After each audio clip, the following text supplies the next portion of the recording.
दोस्तों, हमारे जीवन में पढ़ाई का कितना योगदान है ये बताने की ज़रूरत नहीं है। एक पढ़ाई ही वो चीज़ है जिसके द्वारा हम आगे बढ़ सकते हैं, अपने सपनों को पंख दे सकते हैं। लेकिन ये समय कब करवट ले जाए ये कोई नहीं जानता। इसी विषय में आज मैं आपके सामने एक सच्ची घटना लेकर आई हूँ। मेरे बचपन की कहानी, मेरे बचपन में मैंने इस कहानी को महसूस किया है। मैं चाहती हूँ मैं आपके साथ साझा करूँ। हम 8-9 साल के थे। उस समय हमारे मोहल्ले में एक अंकल रहते थे। वो लॉयर थे, लेकिन साथ में एक ज्योतिषी भी थे। वो दोनों काम अपना आराम से करते थे और उनको ये शौक था कि मोहल्ले के बच्चों को, उस समय मोहल्ले में हम लोग रहते थे और बहुत अच्छा लगता था, तो उनका शौक था कि मोहल्ले के सही बच्चों को इकट्ठा करके शाम को डेली पढ़ाते थे, जीके सुनाते थे, अच्छी अच्छी कहानियाँ सुनाते थे और हम लोग को बहुत कुछ सिखाते भी थे। बहुत मन लगता था। हम 8-10 बच्चे थे, उनके साथ रोज शाम को हम लोग आके बैठ जाते थे। उस वक्त मोबाइल नहीं था कि हम लोग मोबाइल में बिजी थे या बच्चे मोबाइल में बिजी थे या अंकल मोबाइल में, ऐसा कुछ नहीं था। वो आके हम लोगों के पास बैठते थे और वो हमसे बातें करते थे। तो एक बार क्या हुआ कि करीब 1 महीने तक वो अंकल हमें दिखाई नहीं दिए। पता चला कि वो मुंबई गए हुए।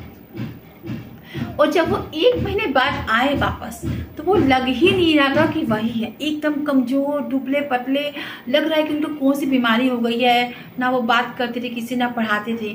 तो 4-5 दिन तक उन्होंने हमसे बात ही नहीं की। हम बच्चे सब जो थे बहुत दुखी हुए, आखिर इनको हुआ क्या है। तब एक दिन उन्होंने सब बच्चों को बुलाया, अपने पास बिठाया, अपनी वाइफ को भी बुलाया और बिठाया और बोले कि देखो बच्चों, अब मैंने आपको जितना सिखा दिया उस पर अमल तक करना, और अब जो मेरी ज़िंदगी है वो बस मुश्किल से 7 या 8 महीने मुझे जिंदा रहना है। इन 7-8 महीनों को मैं बहुत अच्छे से जीना चाहता हूँ, क्योंकि मुझे ब्लड कैंसर हो गया है। ये सुनकर सबको एक शौक सा लगा। उनकी वाइफ भी वहीं बैठ के रोने लगी। और इतने जिंदा दिल आदमी के साथ भगवान क्या कर देंगे कुछ कह नहीं सकता। समय कब करवट ले ले कोई नहीं जानता। किस्मत में हमारी क्या लिखा है ये भी कोई नहीं जानता। अगर ये कोई जान जाता तो अपनी किस्मत बदलने की कोशिश जरूर करता। तो उनको बीमारी हो गई। अब वो रोज शाम को हमको फिर से बुलाने लगे और बुलाकर उन्होंने अपने एक दिन फिर बुलाया अपनी पत्नी को, और फिर हमारे सामने अपनी पत्नी से बात करी कि देखो, मैं चाहता हूँ कि तुम अब अपने पैरों पे खड़ी हो, तुम एक सेल्फ डिपेंडेंट औरत बनो जो किसी पे डिपेंड ना हो, क्योंकि मेरे पास अब समय बहुत कम है। तो वो उनकी पत्नी रोने लगी। भाई कोई भी रोएगा, लेकिन उन्होंने बहुत हिम्मत बंधाई और बोले सबसे पहले मेरी ये इच्छा है कि तुम अपने बालों को कटवा लो। उनकी पत्नी के लंबे लंबे बाल थे, साड़ी पहनती थी, पल्ले में रहती थी, क्योंकि एक ब्राह्मण फैमिली थी। भले शहर में रहते थे लेकिन घर में सिस्टम से ही रहते थे वो लोग। साड़ी पहन के, सूट भी नहीं पहनती थी वो। तो सबसे पहले उन्होंने क्या करा कि अपनी पत्नी से बोले कि कल जाके अपने बालों को छोटा करा, एकदम बॉय कट, मैं तुम्हें इसी रूप में देखना चाहता हूँ। और उसके बाद तुम्हें फिर से अपनी पढ़ाई को शुरू करना है, तुम्हें बीएड में एडमिशन लेना है और तुम्हारे जो भी सपने हैं उसको पूरा करना है और एक आत्मनिर्भर महिला बन के मुझे दिखाना है। कुछ दिन मुझे अपनी आंखों से देखना है। तो पढ़ाई कंप्लीट हो ही चुकी थी, तो बीएड में एडमिशन लेना था, तो उसका प्रोसेस शुरू हो गया। उस समय इतनी भीड़ भाड़ बीएड में भी नहीं होती थी जैसे आजकल हो रही है। सब सिस्टम बहुत शांति से आराम से होता था। तो उनकी पत्नी ने उनके कहने पर अपनी पढ़ाई शुरू करी। एमए थी वो। उन्होंने फिर से बीएड में एडमिशन लिया और लेने के बाद उन्होंने क्लासेस ज्वाइन कर दी, जाना शुरू कर दिया। तो ये बोले कि सब लोग बोले, बल्कि लोगों ने कानाफूसी शुरू करी कि पति बीमार है और ये बाहर जा रही है, बाल कटवा लिए। तो ये बात केवल वही जानते थे या उनकी पत्नी जानती थी, बाकी लोग तो नहीं जानते थे। लोग कानाफूसी करने लगे कि बाल कटवा लिए, बॉय कट, हस्बैंड बीमार है। लेकिन वो बोले कि तुम्हें किसी परवाह नहीं करनी है, तुम अपनी पढ़ाई शुरू करो। और शाम को कंप्यूटर कोर्स में दाखिला दिलवा दिया और घर के लिए एक नौकरानी रख ली खाने के लिए, और दोनों टाइम वो नौकरानी उनका खाना बनाती, झाड़ू पोछा करती। उनकी पत्नी केवल पढ़ाई करती और अपने पति के पास रहती थी।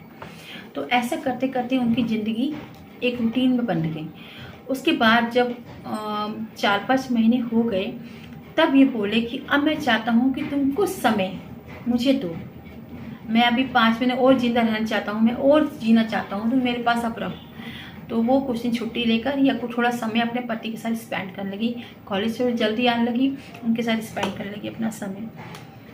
उसके बाद उनकी हालत दिन पर दिन बिगड़ने लगी। अब उनको हॉस्पिटल लेके अक्सर जाना पड़ता था और वहाँ पे 2-3 दिन एडमिट होते फिर वापस आ जाते। मतलब बहुत घर का माहौल बहुत गमगीन सा हो गया था।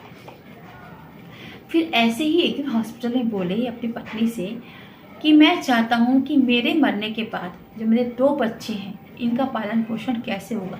मैं चाहता हूँ कि तुम मेरे मरने के बाद तुम दूसरी शादी कर लो और मैं इसका भी तुम्हारे लिए इंतजाम करके जा रहा हूँ। उनके एक बड़े भाई थे जो अमेरिका में रहते थे, उनकी शादी नहीं हुई थी। इन्होंने उनको फ़ोन करके अपने भाई से वादा लिया कि भैया प्लीज़ मेरे बाद आप मेरी पत्नी का साथ देना, उससे शादी कर देना। भाई ने बहुत मना किया लेकिन वो नहीं माने। वो बोले भैया मैं चाहता हूँ कि मेरी पत्नी अच्छे से रहे, वो दुखी ना रहे। तो उनके भैया भी राजी हो गए। उसके बाद उन्होंने अपनी वसीयत बनाई, उस पर सब कुछ बाकायदा वो लिख कर गए कि मेरे मरने के बाद मेरे जो भाई आएंगे 1 साल बाद आए 2 साल बाद आए, उनके साथ मेरी पत्नी की मैरिज आप लोग को कर देनी है, ये मेरी अंतिम इच्छा है। और इसके बाद वो कुछ अपने हंसी खुशी अपने जीवन जैसे भी उनको 3 दिन के पास थे उसी में खुशी से जीवन बिताने लगे, सबके साथ रहने लगे, हंसने लगे, बोलने लगे, बात करने लगे। और एक दिन ऐसे ही हंसते बोलते वो दरिया दिल प्यार करने वाला आदमी इस दुनिया को अलविदा कह गए। सब लोग खूब रोए, पत्नी भी खूब रोई, उनकी हालत बहुत बुरी थी। इधर समाज था, इधर उनकी पत्नी थी, लेकिन घर वालों ने साथ दिया क्योंकि वो उनकी अंतिम इच्छा मानकर वो जो वो कह गए थे वो उनके साथ हुआ।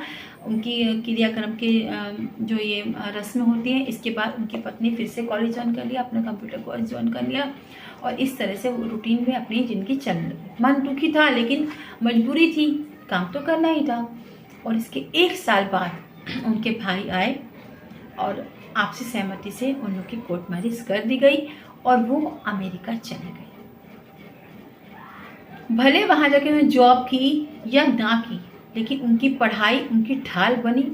उनके हस्बैंड ने उनका साथ दिया।